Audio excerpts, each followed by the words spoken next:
Test, test.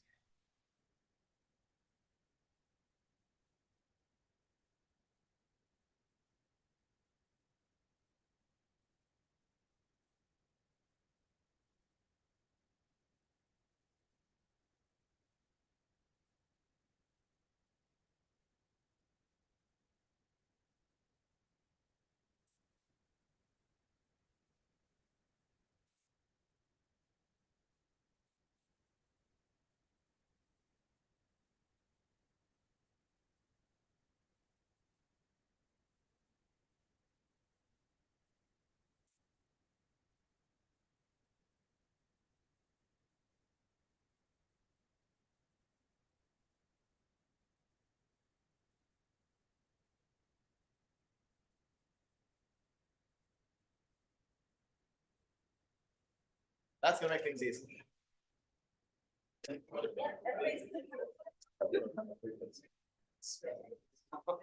Oh.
We'll go ahead and get started here.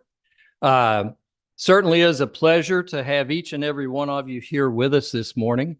My name is Gary Larrowe. I'm the county administrator in Botetourt, and I have the privilege of working with an incredible staff, and you're going to see some of those folks this morning, and it's an exciting time for us. So one of the things is just wanted to welcome you to the State of the County address here in Botetourt. Thank you for coming, and we have the folks in person here, obviously, but we also have some folks online. So we're very, very eager to share the information and be able to let you know what's happening in Botetourt and what's gone on over the past year.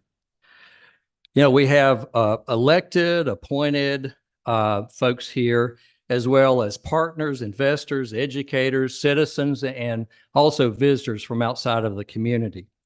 And we've been holding the State of the County address since 2021. We've always been able to have some fun, reflect on what has taken place, and then also look forward to the future. And that is going to end up taking place today as well. Now, we are doing it just a little bit different than what we have before, and that was because of a dedicated individual. One of our board members took extra care in helping us to design and redesign how we're doing today so that you'll end up getting a bit and a touch point of some of the employees and some of the different departments that are here. The person who ended up helping do that is none other than Miss Amy White over here, who's on the Board of Supervisors. And we certainly do appreciate that. So you'll end up seeing part of the talent of the team, and we're very excited to share with you.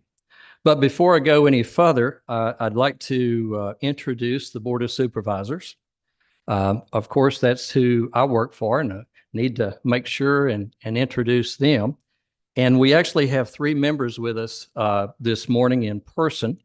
And so we have Mr. Steve Clinton, Board Chair, representing the Amsterdam District. Steve is sitting up here in the audience. Thank you very much, Steve. We have Miss Amy White, who is the Vice Chair representing the Buchanan District, doing a great job there.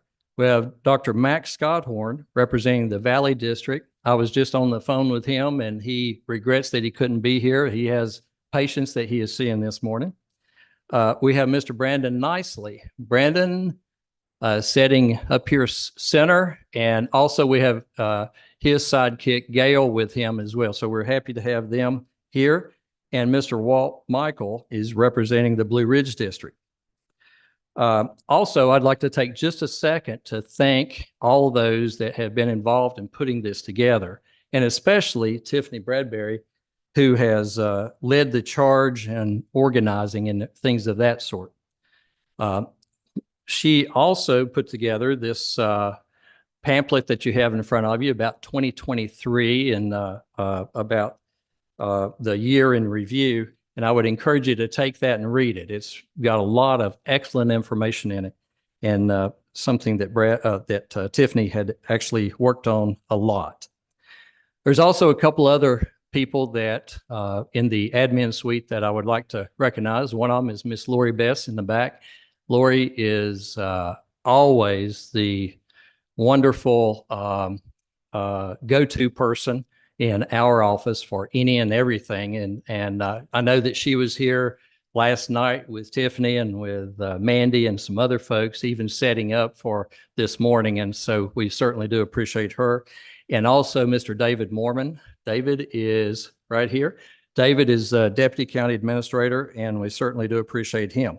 Now, to speed up the process this morning, each speaker will introduce the next speaker, and then we will end with a few questions. And I think Amy will actually conclude the event this morning, and looking forward to that as well. Now, the questions were sent in to Tiffany earlier on the website. They were asked for, so we will address two or three of those questions at the end. Now, I hope each one of you have filled up on coffee, you've gotten some goodies outside, and that you are ready to hear us go through a fast-paced review of 2023.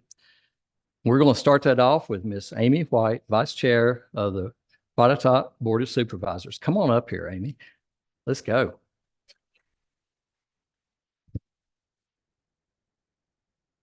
Well, good morning, everyone, and a warm welcome on behalf of my colleagues on the board.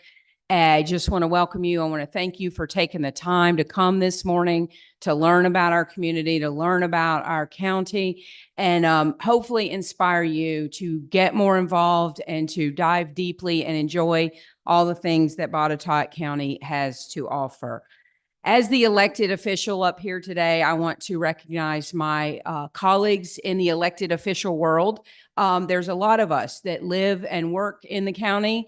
So let me go through a list of your elected officials and just thank them for what they do each and every day on behalf of all of us.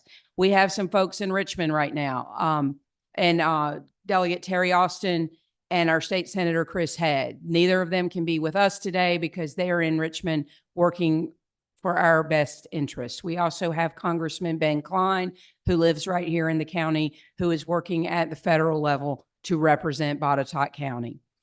Our constitutional officers are so important to our governance, and they are elected by you. They work for you. They're not employees of the county. And our constitutionals really do so much of the administrative work that is so important to the county operations. Our treasurer, Donna Booth, our commissioner of the revenue, Chris Booth, both work to send out those lovely tax bills that we all look forward to, and to make sure that they are accurate. You have representation and you have offices that you can go to with questions, with concerns, and that's really important to know, and they're elected by you.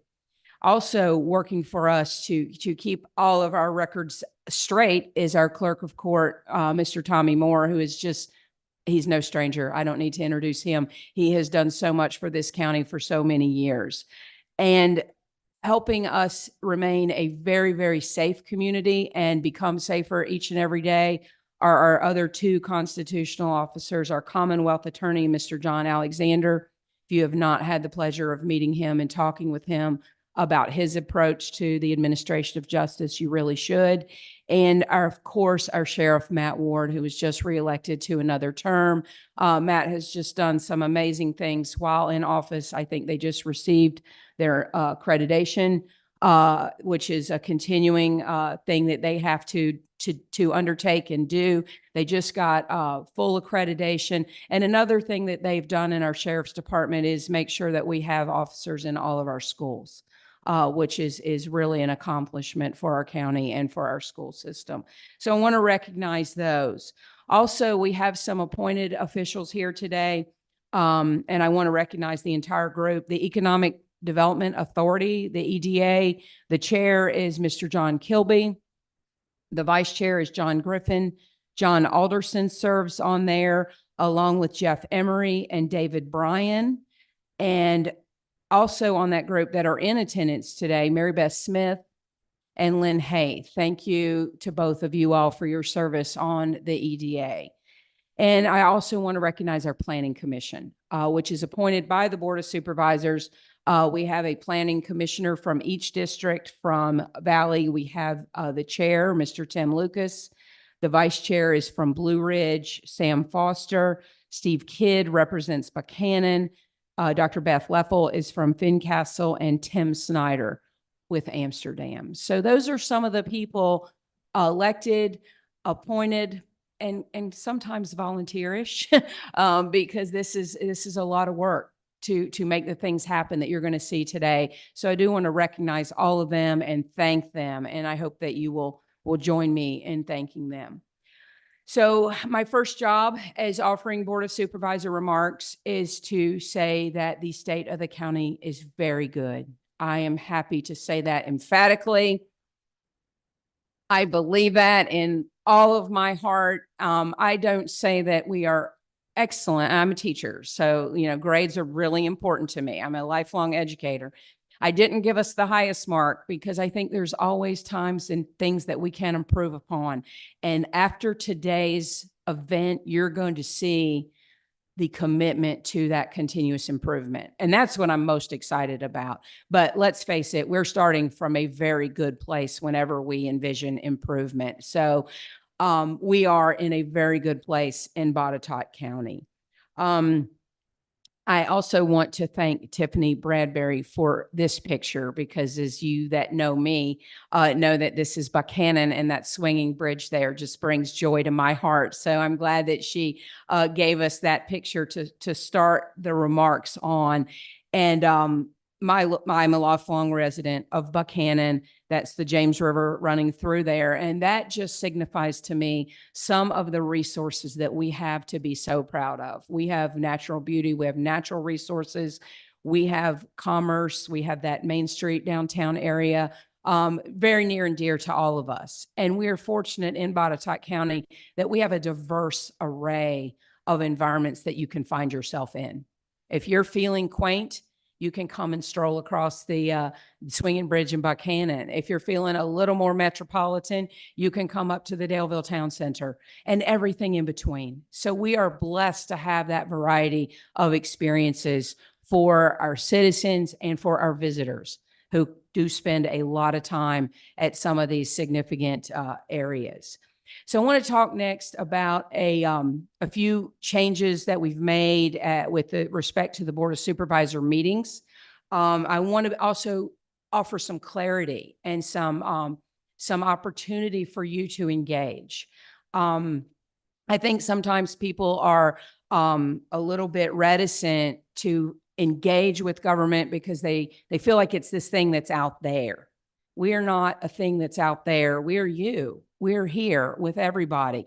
So we have made a few changes to the structure of the meetings. I know the time that we pick for the meetings is never going to suit everyone. We try to accommodate people, but we also have to accommodate the business that needs to be attended to.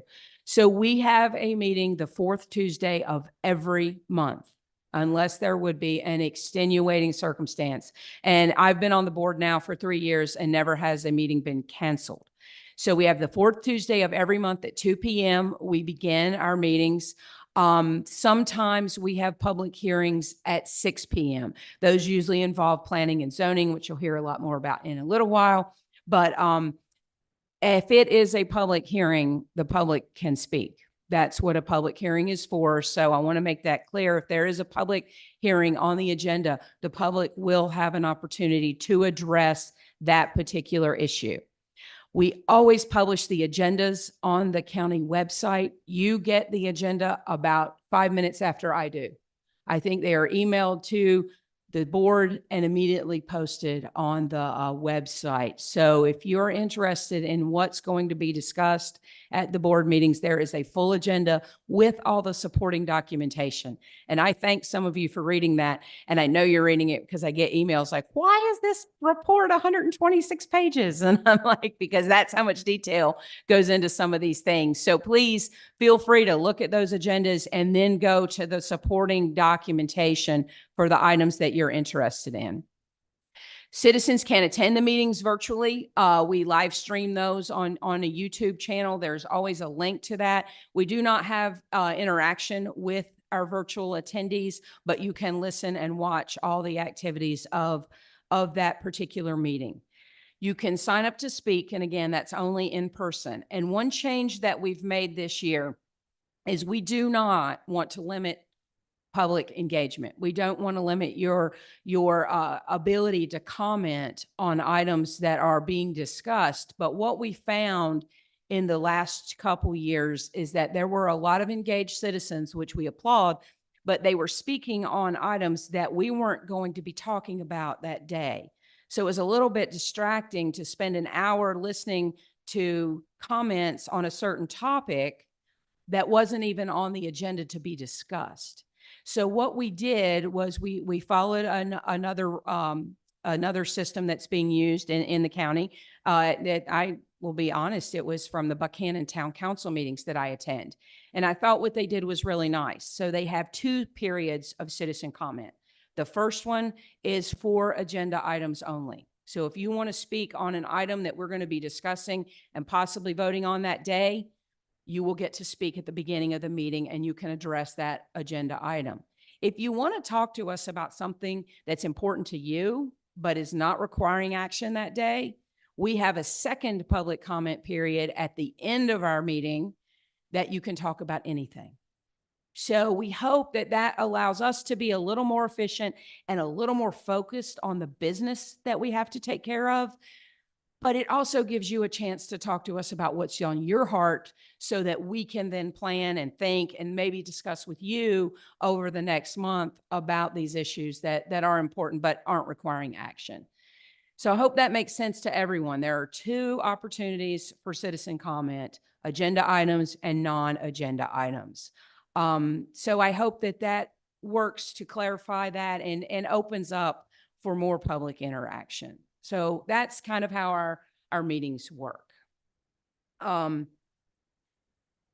do we balance growth? That is a hot topic, as you know, and I'm not going to take all the time today because I could spend the rest of the day here talking about this. But I want you to know, from the supervisor's perspective, we try to balance growth. There's a lot of discussion about what growth there should be, how much is too much. Nicole will talk a little bit about this when you hear from our planning officers a little while. But I want you to rest assured that we take these decisions very, very seriously. I personally am an agriculturalist. I live and work on a 6th-generation family farm. So I do have a heart for agriculture, and I do what I can to preserve agricultural activities in our county. And I think we have a lot to be proud of. Just in the past 10 years, we have revived the Botetourt County Agricultural Fair, which had been in existence long ago, maybe in the 50s. It went away. And when my children were involved in agriculture in high school and middle school, they did not have the ability to show livestock or participate in agricultural events in our county. We did all that in Rockbridge County. A group of parents and very involved citizens got together, and now we're on the 10th year of a Botetourt County Fair that is held every August, and we hold it on the fairgrounds in Buchanan. If you haven't been, I really encourage you to go to that. It is so exciting and such a fun 2 days. And we're already in the planning stages for next year. So if you want to get involved in that, see me after. We also have a really active farmers market. No, we do not have a permanent spot for that. I'm going to couch that with yes, yet, but we aren't there yet, but we have a very vibrant farmers market community. Sarah Melindy's here. She is one of our vendors and one of the officers on that board. We want to promote that, and I appreciate all the support that the county gives to that those activities. So we are agriculturally focused, and we do try very hard to balance our growth with maintaining our traditional agricultural identities. It's a complicated mix. I will be really honest. These decisions are not easy. I spend a lot of sleepless nights weighing the pros and cons of certain decisions that we have to make. But rest assured, we do appreciate the traditions and the history of our county, and no one is setting out to destroy them or let them be overlooked. So if you have input into those decisions, please talk with us. Not all of us read social media comments, so just because you post something on social media doesn't mean it gets to us. I encourage you to come and talk to us personally. I know in Buchanan, I meet with tons of people at the coffee shops. The school board representative and I have some open houses at the library to bring people in, and that's where you really have great discussions. So I encourage you to engage in that manner. So there is a lot of misinformation. We live in the age of information, and sadly, that means we live in the age of misinformation as well. To address that, the county has undergone some initiatives, and we're taking on some challenges to make sure that people are discussing correct information. Please don't believe everything you read. Be critical in your thinking and make sure that you are dealing with the facts as they exist. Seek first to understand, then be understood. We really try to get good, solid information out there.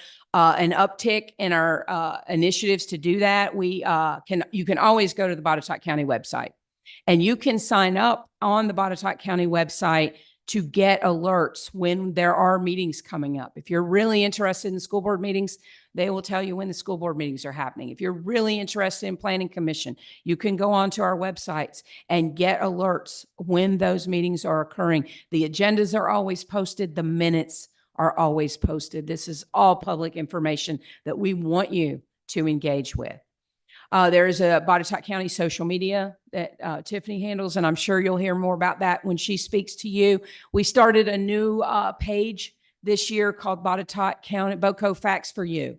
And that's when we hear some misinformation circulating. We try to correct that and make sure that the most accurate information is being presented. Again, we live stream all of our meetings, and anyone that you hear from today or anyone that works at Botetourt County, you can contact, and we will try our best to get back to you within a very reasonable time. We want to talk to you. We want to hear from you. And we are committed to getting good information out there and to alleviate some of the anxiety that is caused by misinformation, because people really get worked up, and it costs them physically, it may cost them emotionally, and it might cost them financially when the thing that they got worked up with might not have been accurate to start with. So we want to alleviate that angst, and we really want our citizens to be well informed. We want you to be engaged, and we want you to be well informed. So those are some of the things that are at the heart of what we're thinking about as a board. I also, just again, back to my initial point, the state of the county is very good. We took a survey that was put out through the county, and we had over 550 residents that responded to this. And I just want you to read, I'm not going to read to you, but I want you to read the things that are important to our citizens. And we see this, we hear this, and we are doing our best to balance the needs of the community and the wants of the community, because that's really what it boils down to. What do we have to have? What do we need to support? And how can we balance that with the quality of life that Botetourt County offers? And I do believe that we have an excellent, excellent quality of life. So you'll hear a little bit more from me at the end, but right now we're going to switch up, and you're going to meet some of the faces behind the screen. I want you to see the people that are working so hard for you every day to help us meet those needs and balance those wants and those needs. And the first person that I am thrilled to introduce, I work very closely with Ken, both professionally. I do work at Virginia Western Community College, if you don't know that about me. And we do a lot with our economic development partners, of which Botetourt County is outstanding. So I work very closely with Ken McFadyen, and I'm very proud to bring him up here and let you see some of the great work that he is doing. Thank you all so much.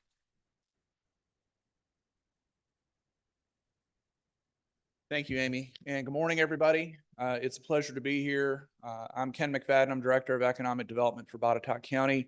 It's been a pleasure to work in Botetourt County for the last 7.5 years. I'm in the 25th year of my career, and I've worked in, I think, 6 different communities, and the elected leadership and administrative leadership in Botetourt County is the best that I've seen anywhere, and that's 2 states and roughly 6 communities. So it's a real testament to the caliber of folks who work here and serve this community. And it's indeed an honor and a pleasure to be here. I do want to also thank, before I get started, our departmental staff. Luke Campbell is here, and Kim Stewart is our administrative assistant. They do a lot of work that goes unseen. And I very much want everyone to know that that we appreciate the work that typically nobody ever sees. That's really what makes things happen. So wanted to just cover a few things that economic development was engaged in 2023. In March of last year, we had a visit from Governor Youngkin to Eldor, and Delegate Austin helped us to secure the governor's calendar for this visit. And he had a wonderful time touring the production facility of Eldor. For those who may not know, Eldor is an Italian automotive components manufacturer who announced their location here in Botetourt County in 2016, and it was a top drawer, top-notch tour of the facility. I know the governor was very impressed. He even took some time to shoot some hoops And for those who don't know, Governor Youngkin played NCAA basketball at Rice University. So that was a real thrill for the Eldor folks to have the governor play some basketball there at the facility as well. So that was a great visit in March. Childcare in Botetourt County, childcare anywhere in the United States is a very important topic. And we started working on childcare in 2018 with a phone call from Rose Jeter, actually, who lives in Buchanan and serves on the town council there now. And she asked, what are we doing for childcare? And while we think of it as a human service, as a family service, it's still also very much an economic development priority. Because if parents don't have a place for their children to safely be while they're at work, then they can't work. And that's the economic and workforce development reality there. So we've been working on childcare for several years. It is difficult. It is difficult in terms of facilities that need to be specially upfitted for childcare use. It's difficult to find providers. The margins are very tight in childcare for businesses to operate. But we've been working on this, and we've been working on this with the leadership of Luke Campbell in the Department of Economic Development. At one point in his career thus far, he managed a childcare facility. So when he confessed that, I said, congratulations. So he's been our point person on childcare, and he's doing a wonderful job. The YMCA is here, and Luke serves on the board of the Y, and childcare and the YMCA is another important connection that we're further developing. So childcare is important.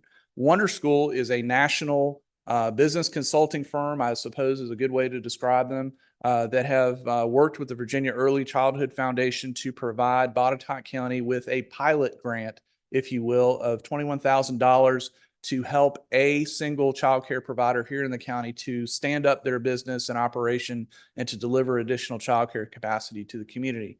And this is a result largely of the work that Luke has done directly with the Virginia Early Childhood Foundation. In many, many ways, Botetourt County is a trend center and a trailblazer in many aspects of local government and in economic development, and childcare is no different, because Luke was one of the first localities to reach out to the Virginia Early Childhood Foundation to foster these relationships and to figure out how to address the need. Altec Industries is our next door neighbor here at Greenfield. They are a leading manufacturer employer, not only in Botetourt County, but in the New River and Roanoke Valleys. They're an exceptional company to work with. Everybody there on the team at Altec is wonderful. And in May of last year, they announced their 9th expansion here in Botetourt County since 2001. And that was an expansion of 150 new jobs to bring a new product line in the Altec portfolio here to Botetourt County. And when we think about jobs and capital investment and jobs announcements, those are one part that then are multiplied and carry through the economy. So if you think about 150 jobs, that's creating an additional surge of payroll being injected into the local economy, which then helps to pay restaurant employee salaries and grocery bills and homes, and helps realtors to sell homes, and helps contractors to build homes. And so that has a multiplier effect. And what we've measured for Altec Industries in their last 2 expansions, one in 2018 and one last year, they have an annual economic impact on the local economy of $196 million per year. And so that can't be underestimated. We've got to really pay attention to that economic impact. It's not just the jobs and the capital investment that happens with the direct announcement, it's the multiplier effect. And so we're very thankful for Altec, and they are an incredible part of our local economy. So when I came to Botetourt, after Gary hired me in 2016, one of the first projects that hit my desk was to help the town of Buchanan do something with the former Grondike buildings in town there. And their goal for those buildings was to attract a brewery. And this was 7 years ago. And in the last couple of years with Factory Flats LLC, that idea, that dream, that goal for the town is becoming a reality. And so 2 years ago, we approached the Department of Housing and Community Development for an industrial revitalization fund grant to fund a loan to the privately held property with Factory Flats LLC to help them with renovating the front building for a brewery operation. And so we were successful in securing that state grant. And that grant has been transferred to what is formerly Virginia Community Capital, now called Locust. And they are administering a loan to Factory Flats to help them accomplish the goal of creating a brewery there with a few old goats in Buchanan at the former Grondike properties. And so there we've assisted the town of Buchanan with their #1 economic development goal that they've had for the last several years. And so we're very, very pleased to have been able to assist the town and to assist Factory Flats and a few old goats with this project. So I know we have Mike Ketron and Dr. Russ here with Botetourt County Public Schools. We 2 years ago approached Go Virginia, or actually Michelle Austin serves on the regional council of Go Virginia. She approached us in terms of asking us to work on an application to fund the construction of 10 new welding booths at the Botetourt Technical Education Center.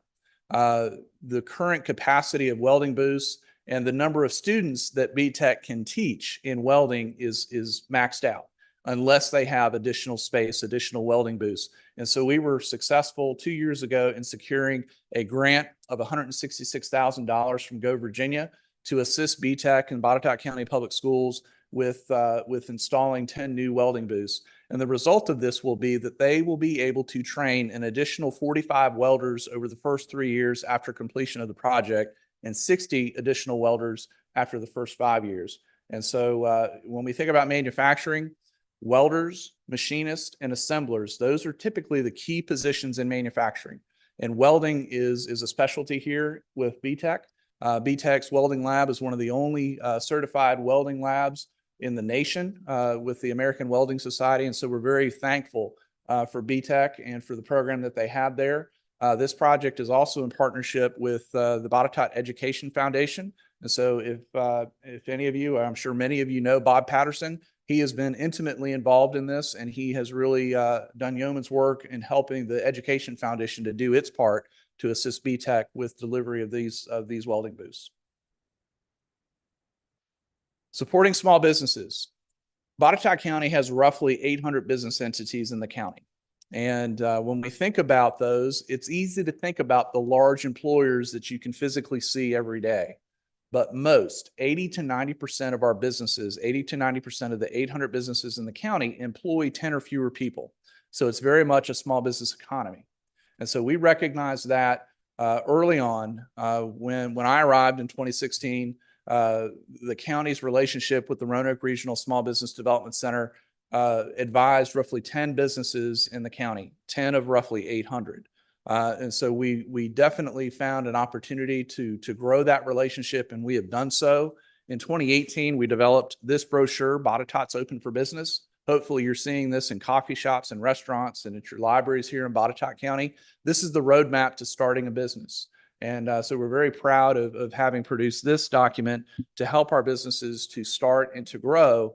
And we've also developed a stronger relationship with the Roanoke Regional Small Business Development Center in cooperation and partnership with Heather Fay, who is here.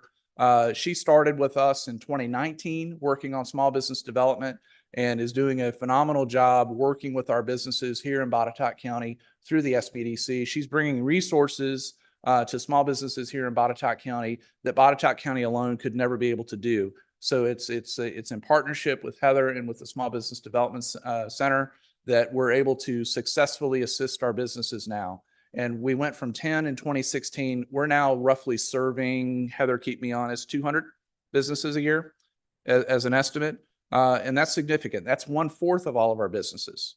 And so that's very important. So if you operate a small business, or you know someone, a family member or a close friend who operates a small business, very much know and convey that we support them and that we're here to help them with a variety of things. So New Belgium Brewing and Voodoo Ranger is the #1 IPA beer in the nation. And they announced that they were acquiring Constellation Brands' facility here in Greenfield in March of last year, and they closed on the property purchase in May of last year. And so they are here making Voodoo Ranger, America's #1 IPA. They're making 125,000 barrels of it a year. And the operations at Constellation Brands, when the previous tap room closed, many people thought in the community that the entire facility had closed. Production never stopped. Constellation Brands never stopped production, and that is what allowed New Belgium to come in and maintain and retain the roughly 60 employees there at Constellation who are now working for New Belgium, and we're now making America's #1 IPA. So we're very happy and pleased to have New Belgium Brewing here and Voodoo Ranger. All of their corporate officers have been here to Botetourt, who we've met, and it's a phenomenal company. They are committed to having a lot of fun running a successful business. They're running in their industry the #1 business in the country, and they have a lot of fun doing it. And so we're very pleased and happy to have them here in Botetourt County. And then the last item I want to cover with you is the gauntlet. So when we talk again about small business development, roughly 8 years ago, the Advancement Foundation, which is based in Vinton, with Annette Patterson leading the Advancement Foundation, developed a stronger relationship with Botetourt County to help our small businesses and folks who want to start a small business to go through a business planning course and then have a pitch competition and win prizes at the end of the spring long session. And so to date, from 2017 to 2023, the Advancement Foundation has helped 39 entrepreneurs in Botetourt County to write a successful business plan that they prepare and they pitch. Luke and I, we will judge plans, we'll read plans, we'll judge pitches. If a contestant needs to make fun of one of the judges, they always pick me. I don't know why, but that's just the way it goes.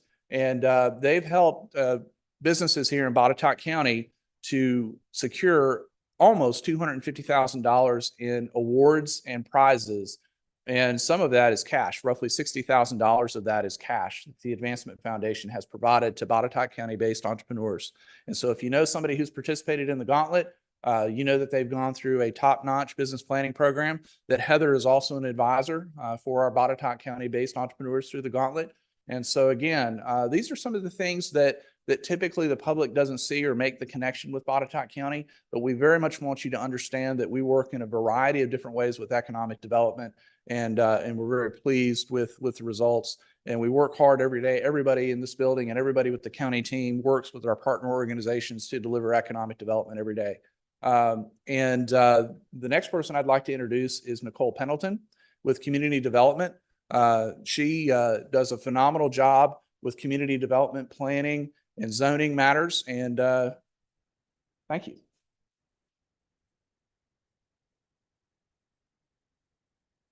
Thank you, Ken. Good morning, everybody.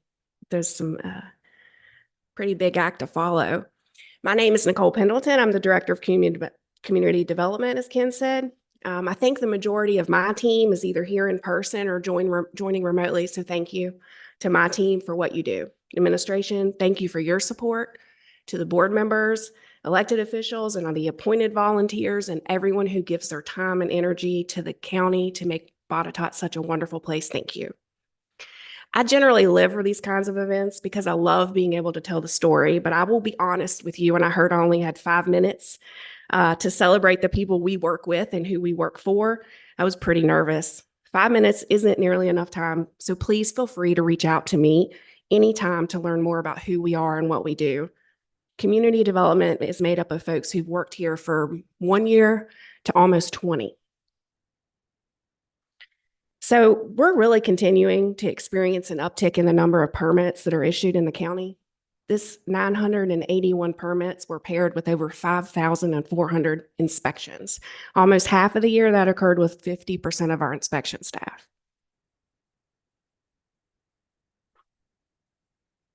I have a lot of info with a lot of data and only have 5 minutes. So our office is looking forward to doing an annual report of our own. And if you're like me and you like numbers, a good set of data, we'll get that. But there's probably a pretty good amount of you who don't necessarily like numbers as much as I do. But really, it's important to note that 2023 represents the first year that we have surpassed over $70 million in valuation for completed construction in the county.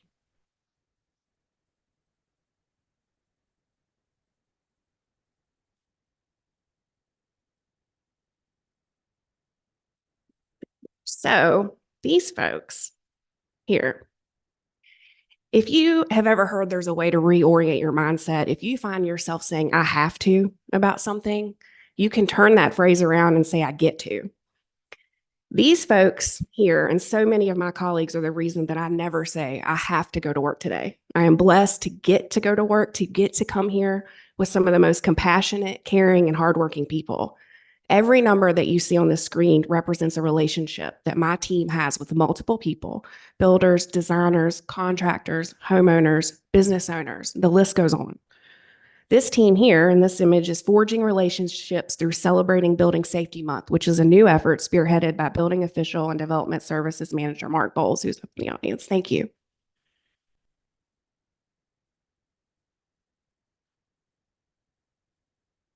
Commercial growth. There's a big list here that is all of these represent the over almost 30 commercial certificates of occupancies that have been issued in 2023. One of the ones that really stands out to me is the Children's Nest Learning Center, LLC. After a tragic situation, the building team and with the first responders were on scene almost immediately and worked tirelessly every day to get that business back up and running, that very much needed service at daycare facility to get those kids back into daycare. And I really appreciate all the work that went into doing that as quickly as that happened.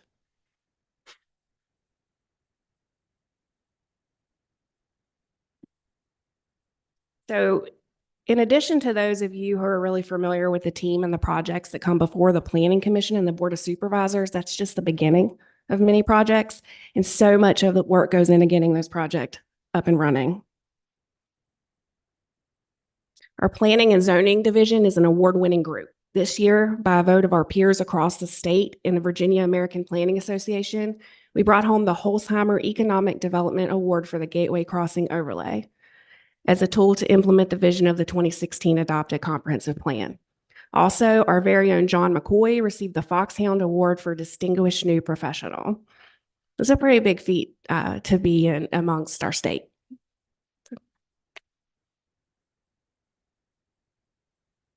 We also presented about housing in Botetourt at this conference, which resulted in taking our show on the road. So we presented online to a national group of folks, as well as the Virginia Rural Planning Caucus. For the first time, our zoning staff is 100% certified as either zoning officials or zoning administrators, taking classes and exams and requirements to stay up to date with best practices and new ideas. In their free time, the planning and zoning staff reviewed 187 project applications, 20 SEP requests, 12 rezonings, over 9 zoning ordinance amendments, and these numbers are just barely scratching the surface. Matt Lewis, our code enforcement officer, conducted over 500 inspections on his own. So about long-range planning. In 2023, we've been working to update the comprehensive plan, and that effort has been going on since before COVID. We've had multiple opportunities for community engagement. The most recent would have been the survey results that we did, which had over 306 responses. To follow that up, we have convened a citizen advisory group, which is made up of Botetourt residents from across the county with a diverse background in recreation, conservation, development, planning, and more. The final draft of the comprehensive plan document and mapping is underway. We'll be working to facilitate opportunities for public comment on that effort. So stay tuned for that in 2024. We also received a federal grant to develop a comprehensive safety action plan, which I think is first, at least in our department, to be working across jurisdictions on a grant with Roanoke County and the town of Benton to identify intersection and road segments with high crash rates. This plan will allow us to apply for federal funding to improve these locations. Last year, we applied for transportation projects worth nearly $67 million to improve the county's road network, providing safe pedestrian accommodations and improving vehicle efficiency and safety. We're also working on a study with our friends over at AECOM, projecting growth in transportation capacity needs so that we could be more successful and work harder to receive more potential grant funding.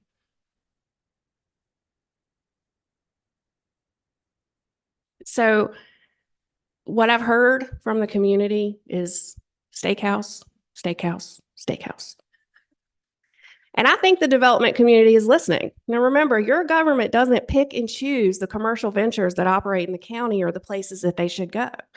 It's our job to ensure the regulations and the code are first and foremost to protect the health and safety of your community and to ensure that these same codes align with the vision of the community through documents like the comprehensive plan. We're super pleased to hear that the market is in alignment with the community's desires, and there will be 3 or 4 new restaurants where you and I can go get a steak, seafood, a salad, or even a cocktail.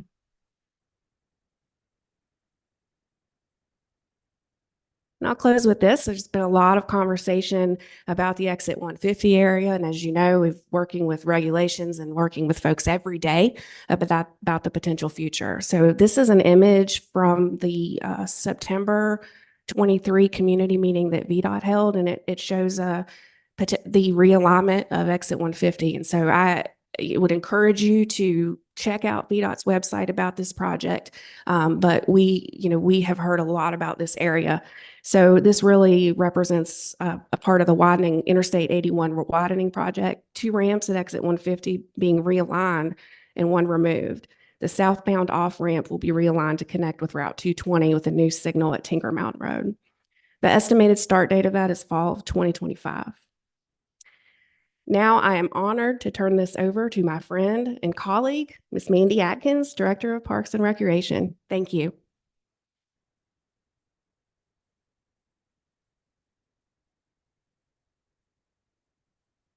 Thank you, Nicole. I have the great pleasure of being the Director of Fun, as I like to say. Our department has a lot of fun and does a lot of work to help better the Botetourt community. Our goal is we want to create a place through Parks and Recreation that builds community engagement, encourages play, and enhances the quality of life. And we might be a small team, but we are mighty, and we do a lot of great work for the community and the families of Botetourt County. So I'm excited to get to tell you a little bit about what our team has been up to. Most of you, if you're local to Botetourt County or you have had children come up through Botetourt County schools, you have likely participated in some kind of youth sports through the Parks and Recreation Department. In 2023, we had a great number of participation. We saw our highest participation in 2023. We have seen participation increase 3% in the past year over our 8 recreation programs that we provide. We have 2,218 youth who are registered in those programs, and that is 607 volunteer coaches who volunteer their time to teach those children in those programs. Across those 8 recreation leagues that we provide, that covers 219 teams, thousands of hours of practice, and 1,024 games that have been played. Chris Mundy and Shantae Wade from our team manage all of our recreation. In addition to that, they manage all of the parents and the families and the coaches that participate in recreation, and they do a phenomenal job at providing that service. We truly believe that the power of sport can change a child's life. If you participated in youth sports in your life, you probably learned values like sportsmanship and teamwork and how to work well with others.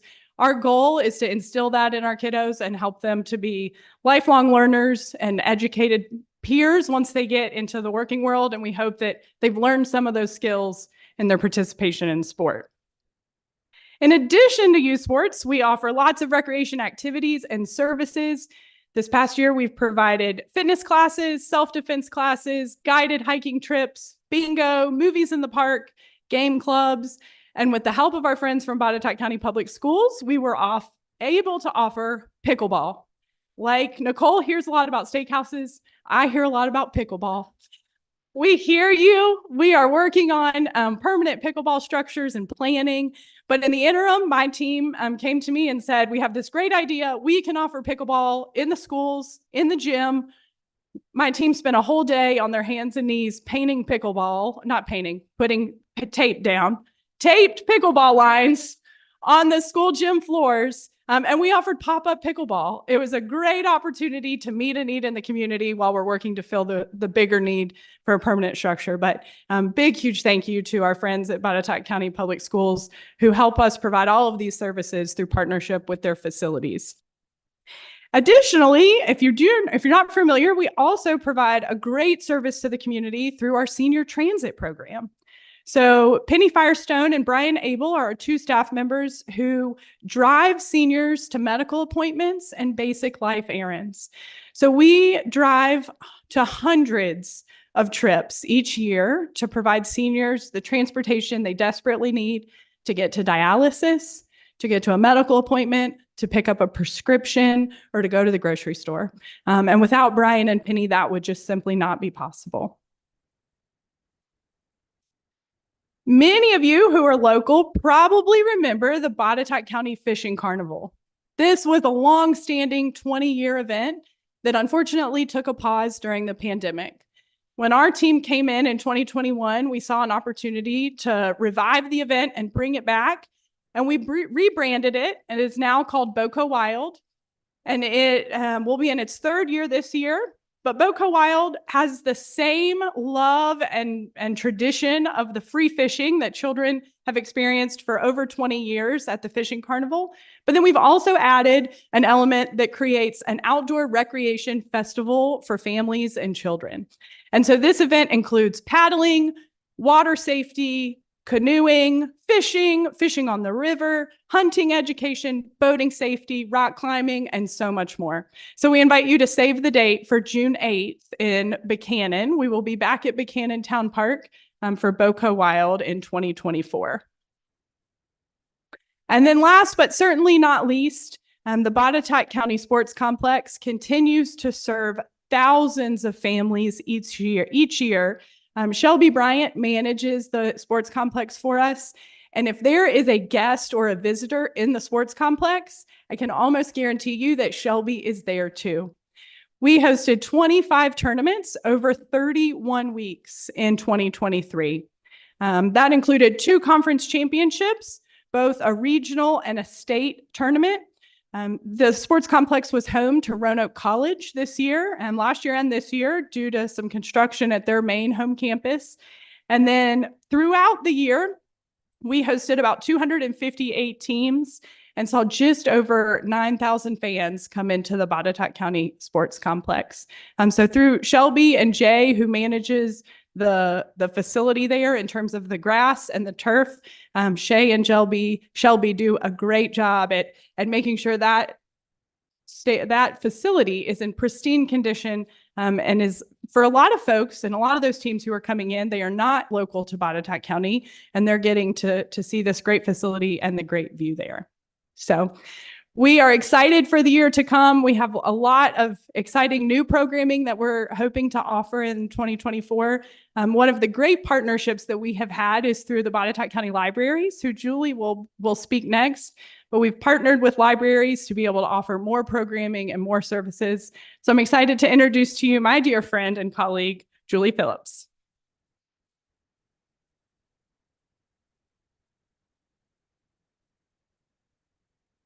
Thank you, Mandy. Mandy and her team are genuinely the team of fun. They have been amazing partners for us. We have partnered with them on Movie in the Park, fitness programs, bingo in libraries, more bingo coming up. We are just so thrilled to be able to work with them and all the other county departments. We have amazing people behind the scenes in Botetourt. I get asked a lot, why do we have libraries when we have Google? Yet in 2023, our public library staff answered over 33,000 questions about reading, research, and more. That's nearly one question for every resident in Botetourt County, and over 100 questions every day that we were open. Last year, over 93,000 people visited our branches. That's more than 300 people a day that we were open. And that doesn't count all the phone calls, the emails, the casual interactions with our staff in the community. We're part of the community, so we see people every day when we're out. And the many people who use our digital resources without ever talking to us at all. They're just at home using stuff. Over 10,000 people attended library programs last year, and that's more than a 200% increase over the previous year. Checkouts of library materials increased last year by 20%. People love to read. Most of those numbers, by the way, are low estimates because you don't know how often we're answering questions and forget to put that hash mark down. People are using libraries more, not less, in the age of Google. Public libraries have evolved to absorb a broad variety of community needs. In 2023, Botetourt residents used our libraries not only for books, but also for meeting spaces. Supervisor White pointed out that she has met with the school board representative at our libraries, for example. We have had educational programs. People come for our notaries, test proctoring, free tax forms. It's that time of year, folks. And COVID tests, printing and faxing, genealogy and other research, public computers and 24/7 Wi-Fi, tutoring, hanging out in just a safe space, and even more. Supervisor White mentioned supporting agriculture. We have a seed library where people can come and get free seeds for their gardens. They can return those seeds if they can grow some more and then keep that library going. We have agricultural workshops and a garden club. Why do we have libraries when we have Google? Well, as we all know, on Google, on social media, and through many other channels, including the grapevine, we can find a lot of misinformation. And one of the key roles of a public library is helping people sort through the rumors, the misinformation, the disinformation, those are two different things, and find accurate and helpful information that give them the foundation they need to make good decisions in life. With 2024 heating up with politics, it will probably be even busier for our staff, but we're excited about it. However, the public library's greatest value is not just transactional, it's relational. A library is the very essence of community. So let's look at the human-centered value that the library brought to the community in 2023. In the past year, we saw a cross-section of the Botetourt community every single day. People with multi-million-dollar homes and people sleeping in their cars. People of all demographics, all types of abilities, personalities, beliefs, walks of life.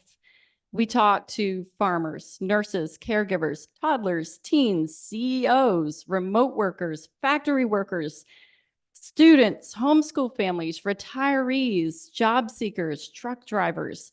We see all of these people. We listen to their stories and we hear about their lives, their successes, their dreams, their heartbreaks, their fears. People trust us with very personal information. In September 2023, we asked people to finish this sentence. My library helped me, ... And here you can see a representative sampling of the types of things people said. My library helped me make friends, meet people, open my mind, feel like I belong in the community, talk to other people, have conversation with like-minded individuals, understand people I disagree with. Is there anything more important in this day and age? Understand myself. Add value to my life. Find a sense of community and a place where I could fit in. And I think one family's response summarized it very nicely. They said, at first, the library was only about finding books and movies. Then we got to know all of you, got involved in groups and events, and now the library is so much more to our family. It's community. So take a look at what these people said. We expected them to talk about the things that we were helping them with, the things they were coming to us for in the first place.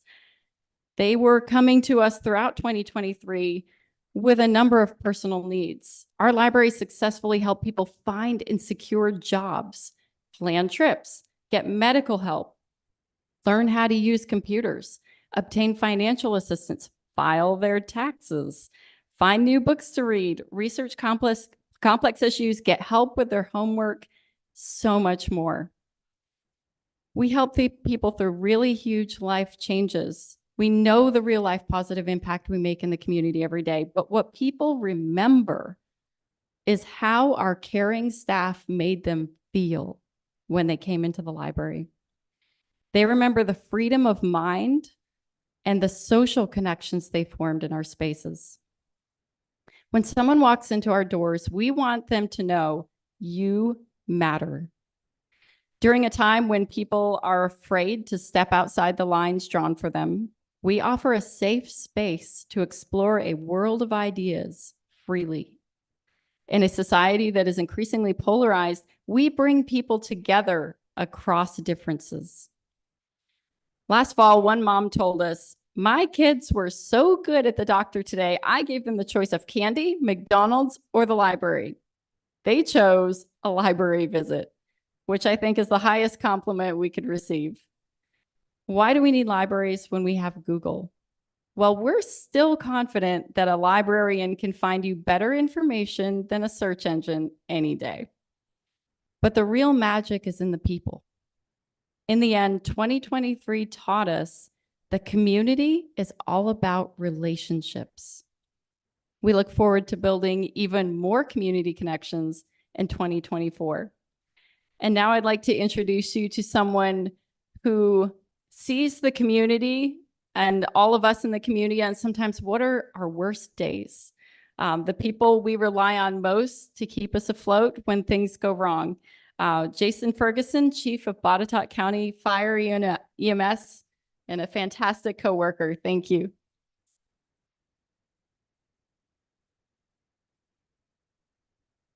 Good morning and welcome, everybody. I've had the pleasure of serving with the Botetourt team for 23 years now. And if you haven't heard what's resonated thus far, there's a lot of passion, there's a lot of teamwork, and really it's just a home for me where I get the opportunity to work with all these amazing people as part of my role behind the scenes. So just wanted to give you a little bit of background on who we are and what we do.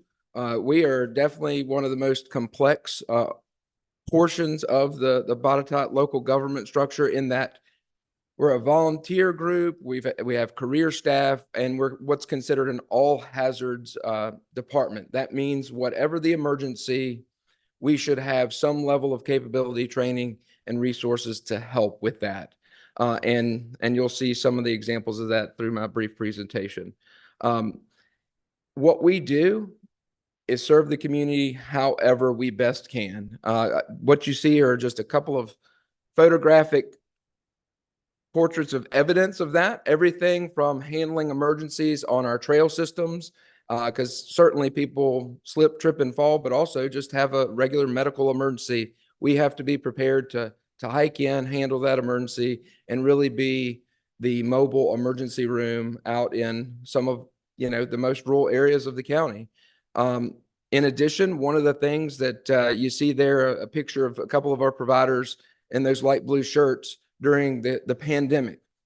Whether a believer of the vaccine or not, one of the things that we had to make sure of, we stepped up and became public health, not an arena for fire and EMS typically, but over 1,000 COVID vaccines were placed in residents' arms throughout the pandemic as a means of helping folks that couldn't let their families into their homes because they were fearful of what might happen. Our eldest resident was 103 years old, and they received their vaccine on their birthday. So really proud moments of what we do in the community that does not involve lights and sirens. It does not necessarily involve a 911 call. Sometimes it's just finding ways to be more helpful during non-emergent times to establish relationships and really step up for the community. So some examples of the services that we provide. Obviously, we provide basic and advanced life support. Again, we're that mobile emergency department. I will tell you, one of the things that has changed over the past 3 years that you may or may not have noticed, we do not handle every emergency with red lights and sirens. An ambulance may show up at your doorstep with no lights flashing, and that's because we have a very advanced emergency medical dispatch protocol in our 911 center with the sheriff's office, and we have medical direction that is active with us daily. We have a local emergency department physician that's part of our team, and she is very hands-on with our staff and making the right calls based off of medical evidence. So sometimes there's red lights and sirens, sometimes there's not. There may actually be a basic life support ambulance that shows up with an EMT that's triaged to handle the circumstances, and other times it's a paramedic. So we're ever evolving with our community. We try to stay up on the trends for pre-hospital emergency care, as well as fire and hazardous materials and all the things and stuff that we can get into, because certainly we have to be the Swiss Army knife of the public safety sector. In addition, we're working on special hazards training and preparedness for how do we respond to and react to natural disasters. We have a active swift water component of our team because we know that we're prone to flooding. We work on emergency management components. Our emergency manager, Daniel Murray's in the room with us this morning, as well as our fleet manager, Ben Meadows. They're integral parts of the team that may not be on the lights and siren side, but certainly are helping keep the gears turning in the background. Additionally, we're trying to work on ways to reduce the community's risk, whether that be education on slip, trip, and fall hazards, because I can tell you the leading response on the medical side is falls, and that's really nationwide, but it's no different here, as well as things like smoke or fire alarm installations in the home. We partner with our friends at the sheriff's office and go to the senior focus events and try to identify folks that don't have at least one smoke alarm per level of their home. And then we work with insurance companies and other folks that donate smoke alarms, and we will come out and install those. Again, a preventative measure to save life first. We do offer a Citizens Academy. So if you ever see that advertisement, we would love to have you. It's a multi-week, one night a week adventure into what we do. And we do some hands-on and some interesting things to give folks a little flavor about what our business is all about, and hope to spark some volunteer interest that way. From a calls perspective, in 2023, there were over 5,000, almost 5,500 unique incidents throughout the community. 4,700 of those were in Botetourt County, but we're also a community partner with our surrounding jurisdictions, right? As many of you know, the Reed Mountain Fire Station for years was a joint venture between Botetourt and Roanoke counties. So we're positioned across the street from folks that may live on the opposite side of the road and don't live in Botetourt. They live in Roanoke County. But our mission is obviously to save lives, protect property and the environment. And we're going to do that however we can in mutual and automatic aid agreements with our surrounding partners. The graphic that you see there, that's just what we call a heat map. So as you can tell, most of the heat intensity is on the southern end. It kind of creates an arch or a crescent from Blue Ridge into the Daleville region. And then, of course, the population centers, that's where demand is going to be. So we don't find anything atypical there. In terms of the types of incidents, just like the nation, fire and EMS organizations primarily handle emergency medical type responses. You can see that, basically 75% of everything that we do in some way, shape, or form at a minimum involves dealing with a medical or traumatic emergency. That doesn't mean that requires one ambulance and two people. There are a lot of events. I know even last night there were questions about there was a flurry of activity in a rural segment of the community. If we have a cardiac arrest in Botetourt County, we're sending the local first due fire company. We're sending 2 ambulances, the closest one and a second one to support that team, and a paramedic supervisor, because we're trying to mobilize the same team that you would experience in like an emergency department, because it takes all hands to try to attempt to resuscitate somebody in cardiac arrest and various other emergencies. So just because there's a flurry of activity doesn't mean there's a big building on fire or there's lots of lives at stake. It may be one life at stake, but we take all of that seriously. As far as fire type incidents throughout our community, most of our fire service is handled by a volunteer workforce. We do have one career staff fire engine out of the Reed Mountain Fire Station. We collaborate and work together. We're an umbrella agency, always coordinating with our volunteer friends, trying to provide the best service with their availability and with the workforce that we have. So you can see the predominance of our activity is going to be the Troutville Fire Department, which it is. They serve the Daleville community. They serve a large segment of the interstate as well. And the engine 7 there on the end, that is the career staff singular truck activity. As far as our ambulance crews go, you can see quite the activity. The Reed Mount, and my apologies, they're labeled by number, but really the 7, the Medic 7, that's the Station 7 out of Reed Mountain. That is our highest volume truck with over 1,800 calls for service and over 1,100 transports to an area hospital. Botetourt is unique in that we do not have a hospital inside our local government boundaries. We're one of the only, I think Craig County would be the second in the area. Everybody else has a facility, and that can make it easier or quicker to get people to the hospital and turn the trucks around. So our average trip, loaded miles, if you will, from the time we pick a patient up to drop them off at the hospital is 20 miles. And it's been that way for well over a decade. We track that information and know how long it takes us to turn a call, which is about 2 hours from the time somebody calls 911 till the truck's back in the county and available for service. So a lot of demand, and these trucks, we're burning the wheels off of the ambulances, but it's because we're out serving the community. So with that, we'd love for you to connect with us. We're always trying to reach out to the community, do creative things. We did a fire prevention art contest this past year, which was an amazing opportunity for the youth. I've already been talking with some of our partners this morning about how we can engage with the youth through some other public schools activities and so forth. So thank you for the time and thanks for being here. And I do get the pleasure and honor of introducing the MC this morning, Miss Tiffany Bradbury.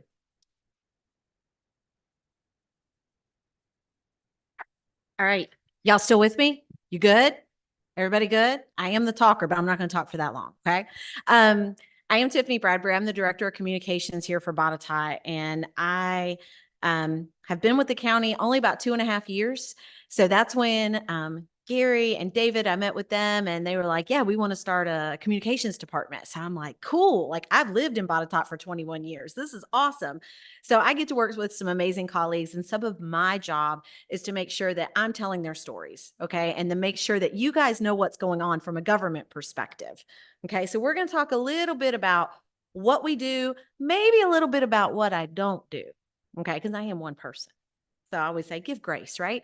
But we try to keep the public and our county employees, because it's just as important for me to make sure that our employees know about something that's happening before it hits the 6 o'clock news with our fun media partners here. And I also want to make sure that I'm a resource for departments to say, hey, you know, we've got this initiative coming out. We need some community engagement around it. How do we get it out to people that need to know about it? And I mean, you guys aren't inundated at all. Are you by information that's out there? By a show of hands, who's on social media out here? Everybody, right? And you get a million things, and sometimes those little targeted ads and those cookies that follow you too, right? Okay, so we try to think of different ways to be able to engage with folks, but we still have a lot of people here in our county as well that they don't do social media. Nope, it is not healthy for me. I'm cutting it out. So then we might work with someone like Julie or Mandy to be able to get things out in a good old fashioned way, or our friends at the schools with a flyer or with a stakeholder. Okay, so it's me. And then I have a communications and marketing specialist, which I'm actually interviewing for right now. So I'm really excited about the opportunities there. This is our focus. I'm not going to read all this to you guys because you can read, but these are some of the things that I do out of my office. So it's quite a bit. I wear a lot of hats. I always say Jill of all trades, master of none. You guys ever heard that one? But I try to do this. I've been doing PR for about 30 years. And again, I get the distinct honor to be able to tell Botetourt stories. One of the things I'm most proud of is our storytellers, because you guys like watching videos, right? Wouldn't you rather watch videos than somebody just get up here and, as my 13-year-old says, sometimes I yap too much. She says, yap, yap, yap. You guys wouldn't hear this in the schools at all, right? From middle schoolers.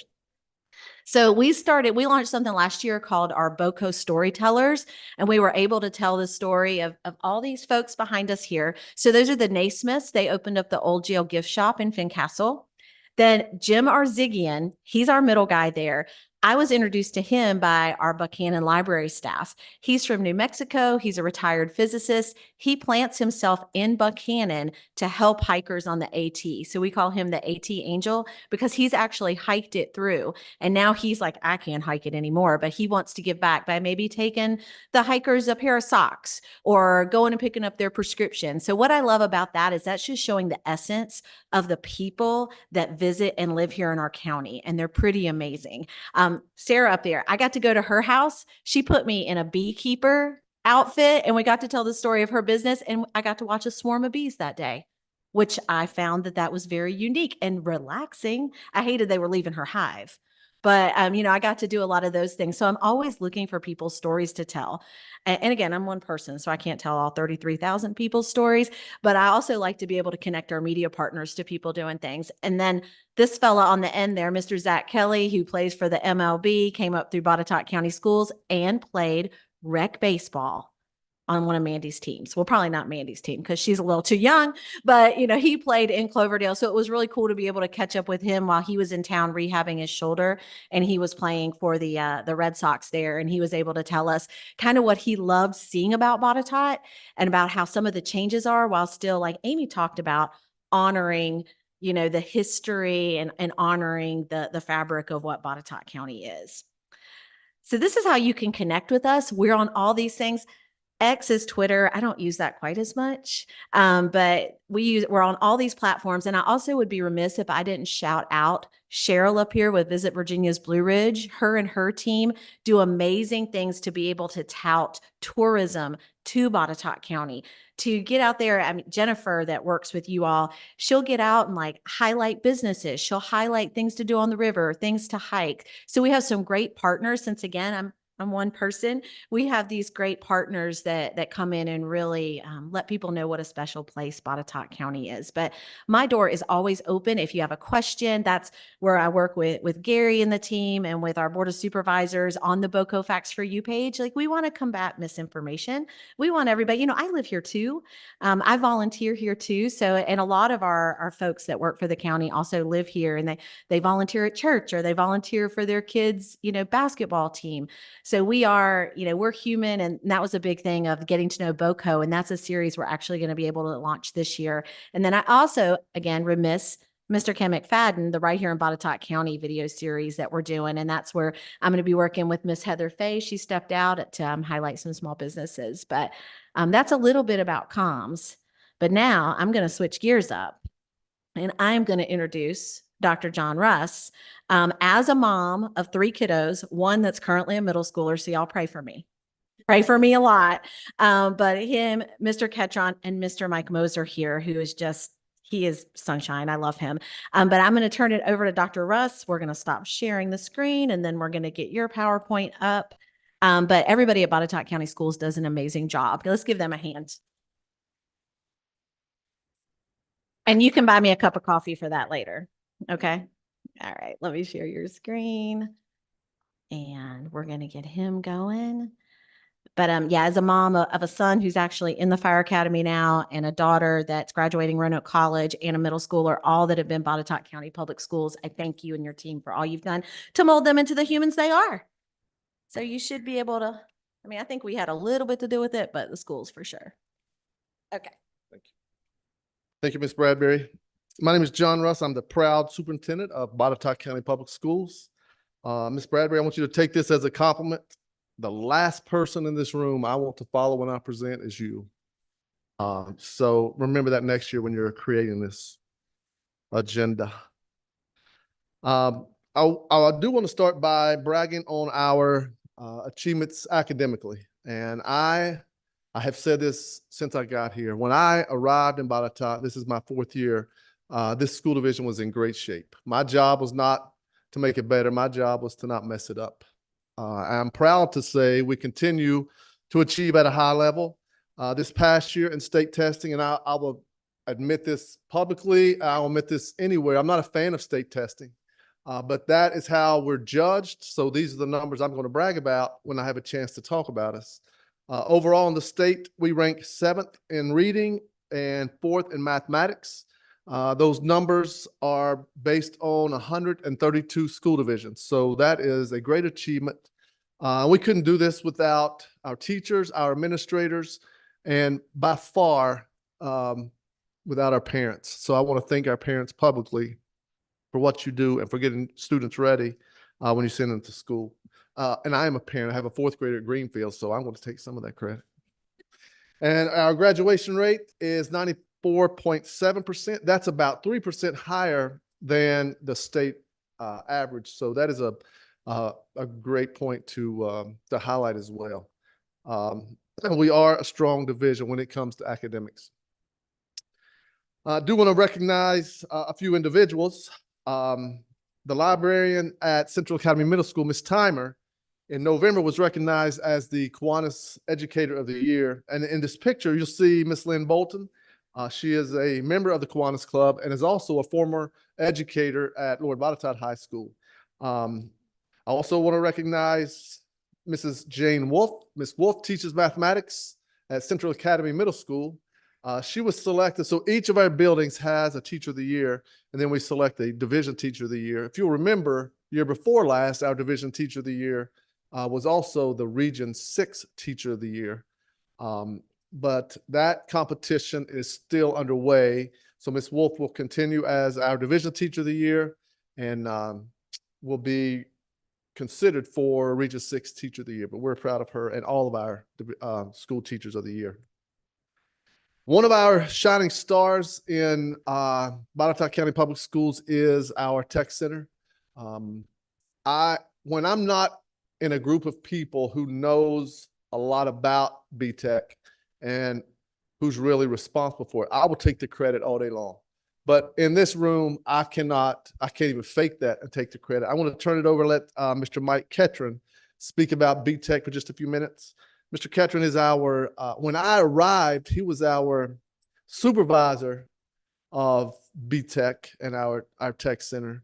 But I had the opportunity to also ask him if he would consider being the principal of that building as well. He never hesitated, and he is so glad that happened. He now has 2 jobs. But I'll turn it over now for a few minutes to Mr. Mike Ketron.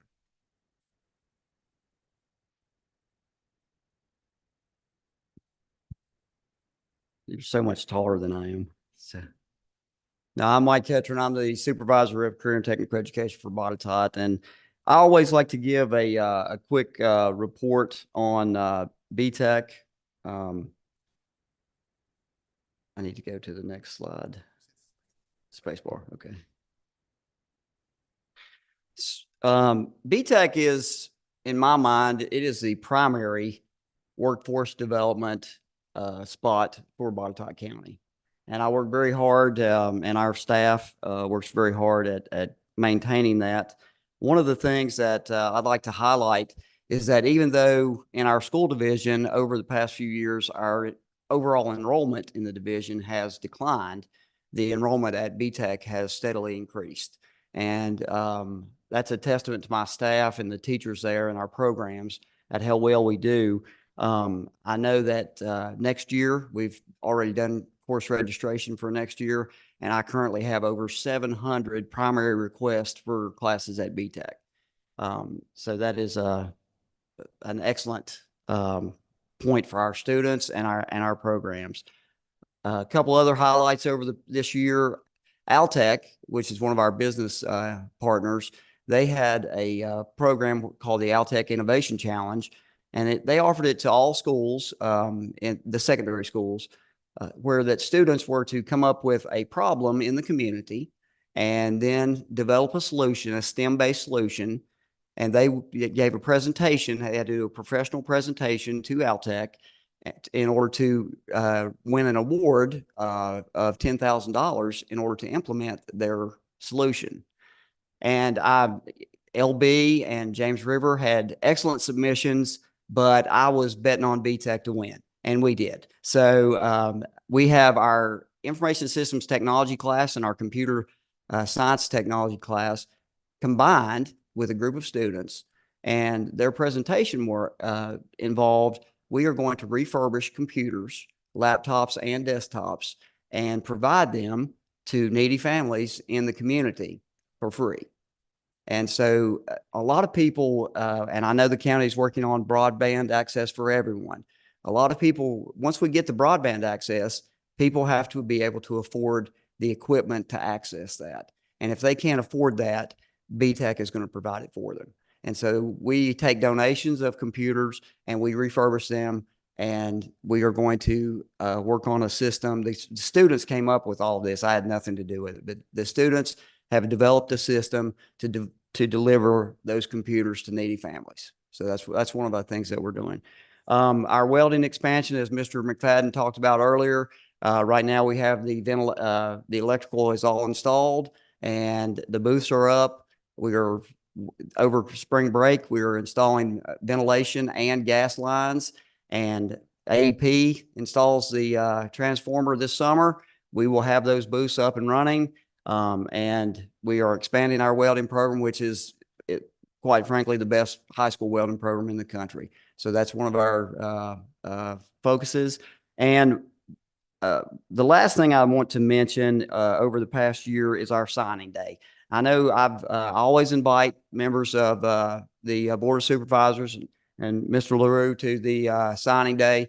Last year, we had the largest signing day that we've ever had. Signing day is a recognition of students who have gained full-time employment in industry based on the certifications and education they received at BTEC.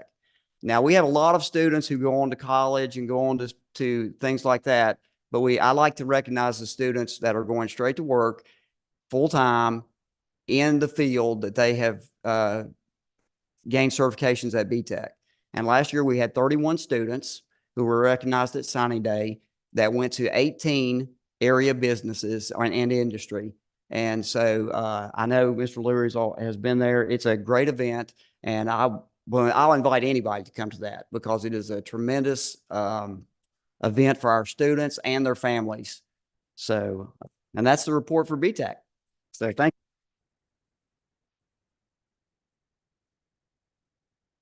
Thank you, Mr. Ketron.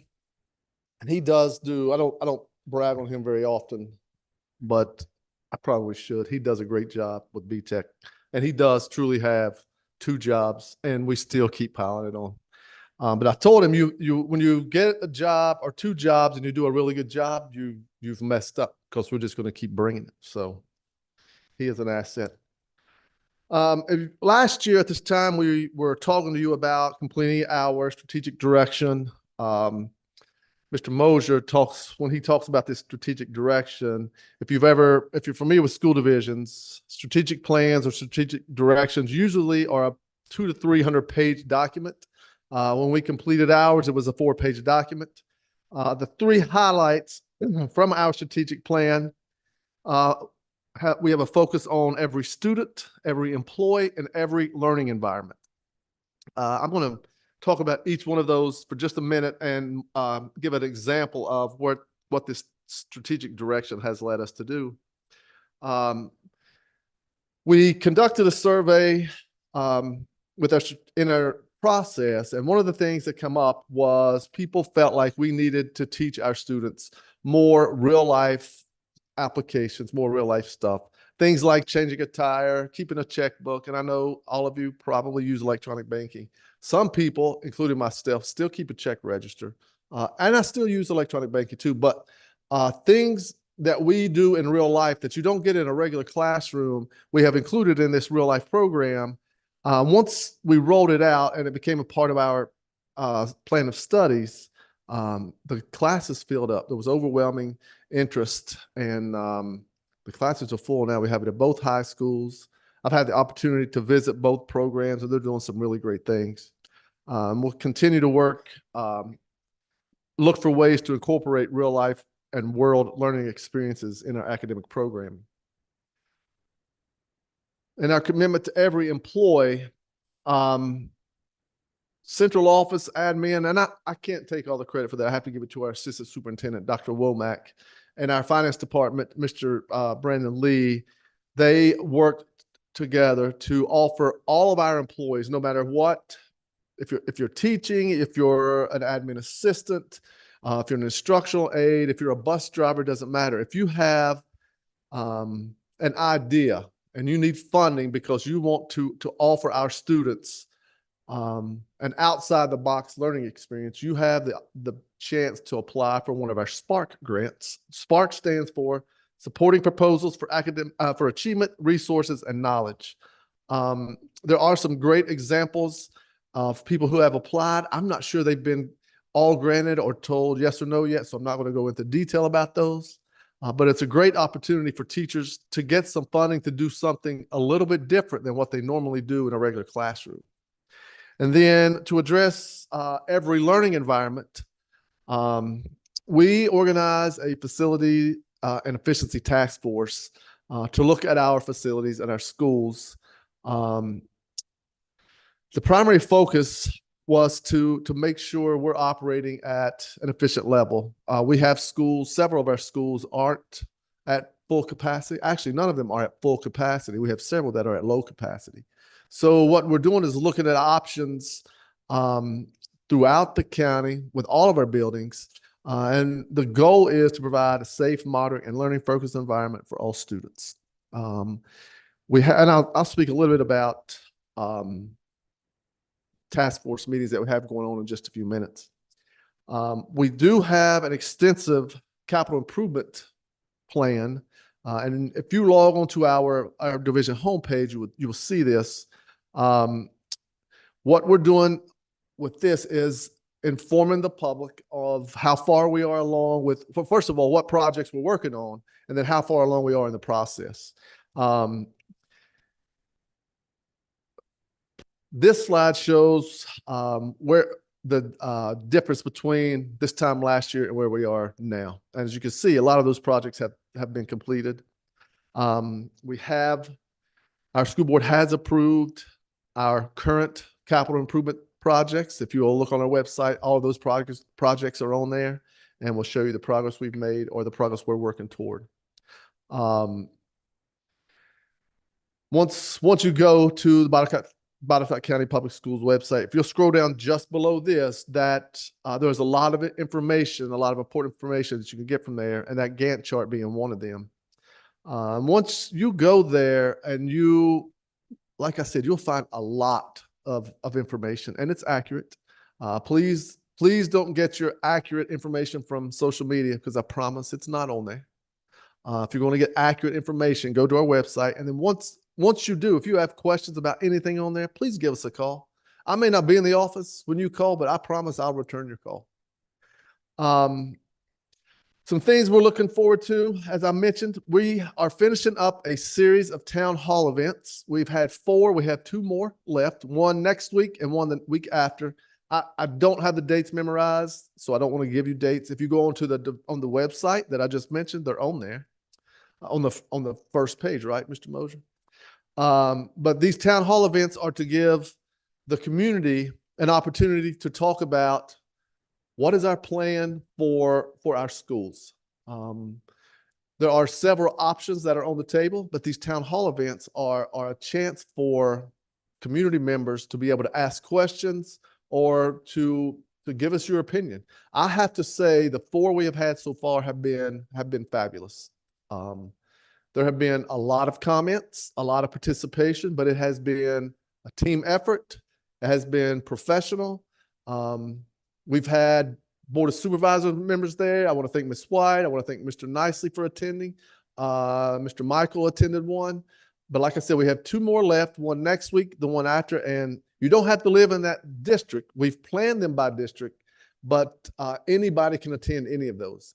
The next one we have is at Central Academy Middle School, and then the last one is at Lord Botetourt. So you're all welcome to attend those. And like I said, we do have ongoing capital improvements, was just approved by our school board. You can find that on our webpage. And then I want to take this opportunity to recognize verbally, and we'll make sure we have pictures of all of them on our presentation next year.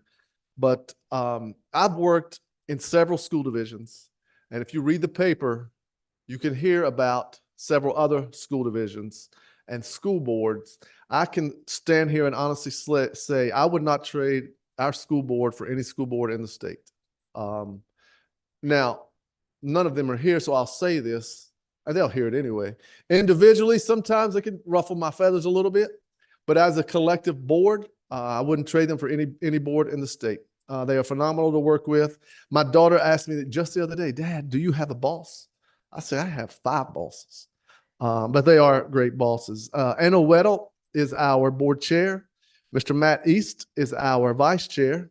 Also, the other 3 board members are Tim Davidic, Dana McCaleb, and Jenny Wilson. And like I said, they are all great school board members. They are all board members for the right reason, and that's to make sure our school division is the best it can be. I can't not recognize our communication specialist, Mr. Mike Mosier. If this presentation was boring or anything I've said was boring, you could blame him. But he is the voice. When you get that snow call in the morning, he is the voice you hear. It is certainly not me. And but he does a lot of our communication out to the public. So I want to publicly thank him. And I also want to say to him, don't even think about the job she says she's getting ready to interview for. I'm a little bit disappointed when I first was told I was going to be presenting, then we would all be introducing the next person. When I first looked at the agenda, the next person was Mr. Larrowe. So I was like, I get to say whatever I want. But when I got here today, the agenda's changed. So our next item is answering questions. So Mr. Larrowe, you're off the hook. Oh, well, come on up there. I was fooled.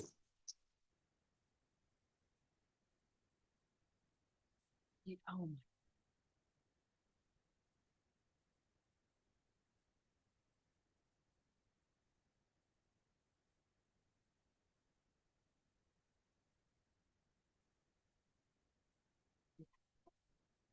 Dr. Russ and I, we work very well together. We both speak deep Southwest Virginia.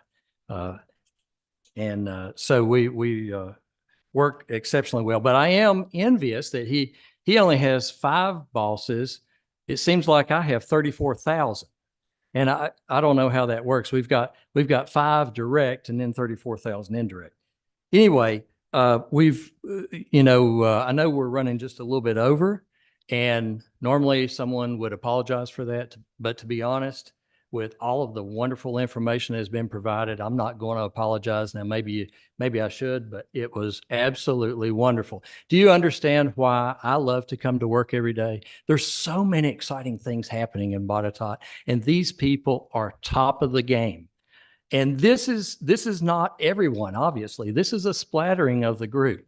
So let's give the whole group a round.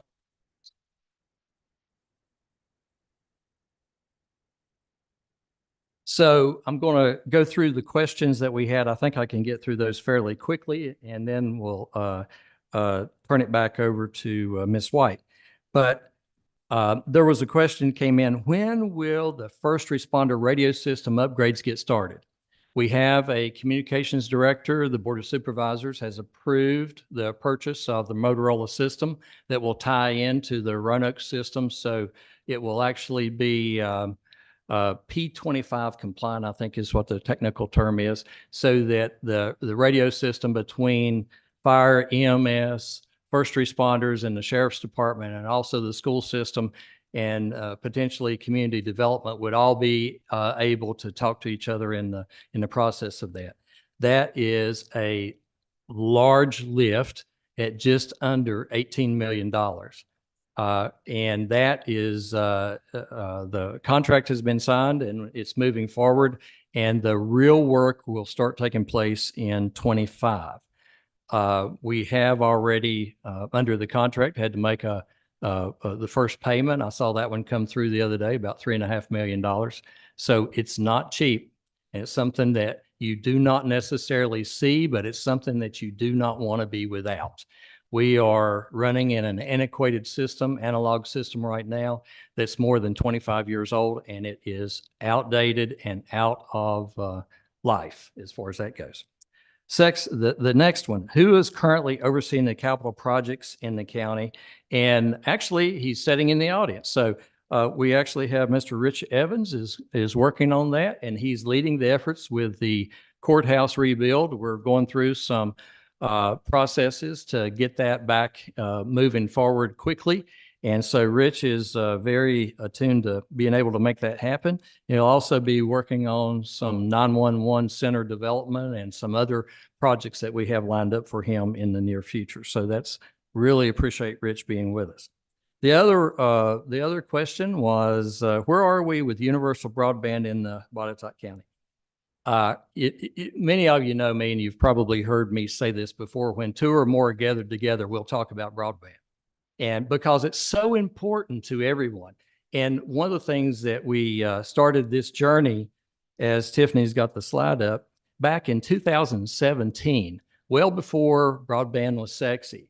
And so we've actually been pushing fiber to the home for a long time, and we are getting closer every single day. We have actually had 3 VATI, which is Virginia Telecommunication Initiative grants that have gone out, and we actually have 2 more in the pipeline.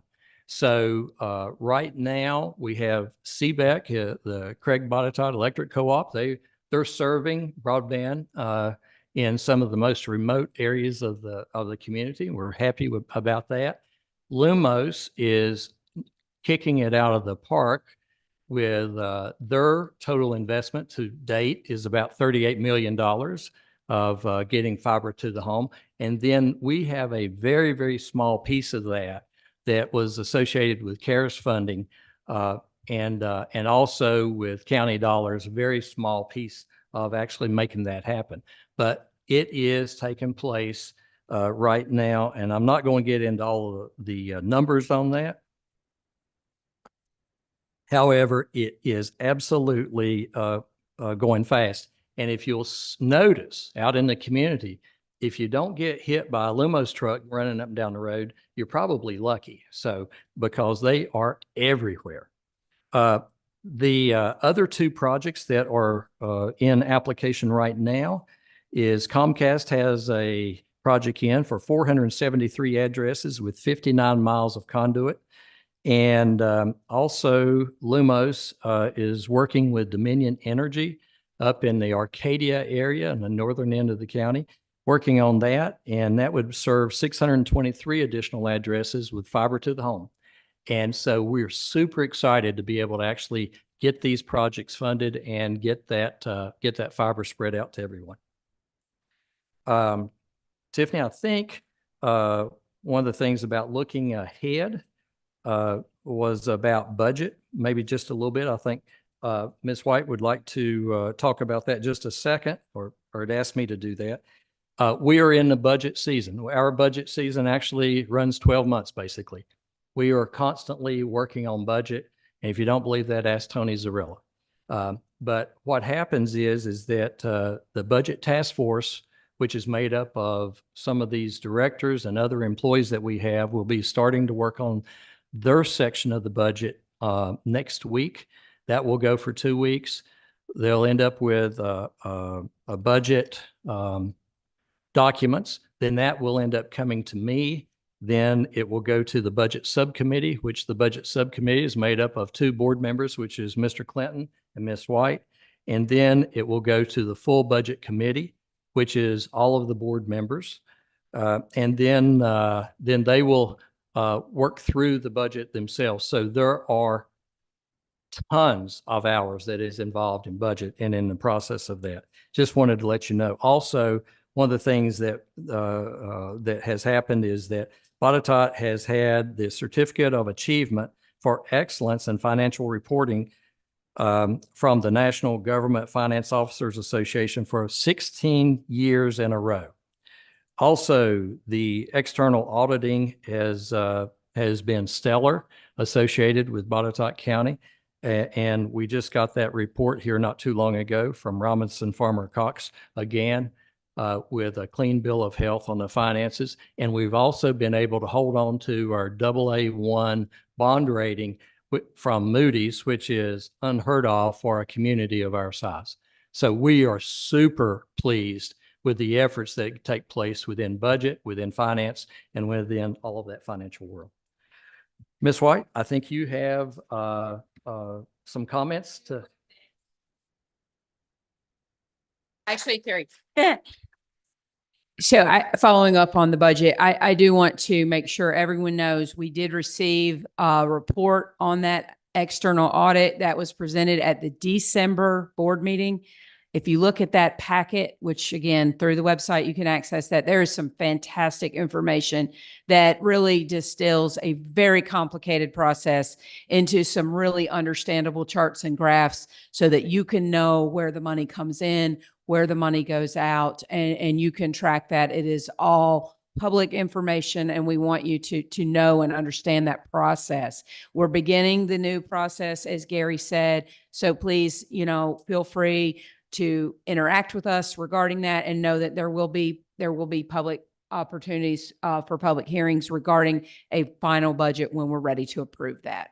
So that process is ongoing, but I was particularly proud of the report that we received and the work that is done in this office.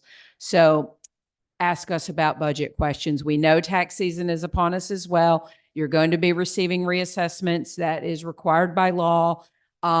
We will evaluate those numbers when they are finalized, and that will be part of this budget process as well. So the public will have opportunity to interact with that.